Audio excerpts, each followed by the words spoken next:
কি কি ধরনের গুনাহে লিপ্ত হলে আল্লাহ ওই ব্যক্তির দিক থেকে মুখ ফিরিয়ে নেন? নবী করিম সাল্লাল্লাহু আলাইহি ওয়াসাল্লাম একটি প্রসিদ্ধ হাদিস আছে, তিনি বলেছেন সালাসাতুল লা ইয়াকাল্লিমুহুমুল্লাহু ওয়া লা ইউযাক্কিহিম।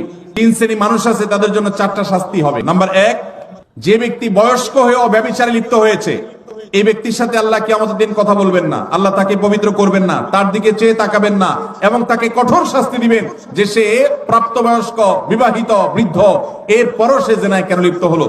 নাম্বার 2, এই রাজা, যেই শাসক প্রজাদের সাথে মিথ্যা কথা বলে, প্রতারণা করে, এরকম বাদশাহ, এরকম রাজা, এরকম শাসক, তাদেরকে নবী সাল্লাল্লাহু আলাইহি ওয়াসাল্লাম বলেছেন কিয়ামতের দিন আল্লাহ তাদের সাথে কথা বলবেন না, তাদের গুনাহগুলোকে মাফ করবেন না, পবিত্র করবেন না, এবং আল্লাহ তাদের সাথ দিকে তাকাবেন না, চেয়ে দেখবেন না, এবং তাদের জন্য কঠোর শাস্তি রয়েছে। আর 3 নম্বর হলো ওয়াইলুন মুস্তাকবির, যেই গরিব পরিবার, মানুষটা গরিব আবার অহংকার করে, তো এই ব্যক্তিকেও আল্লাহ রাব্বুল আলামিন কিয়ামতের ময়দানে এই শাস্তিগুলো দিবেন।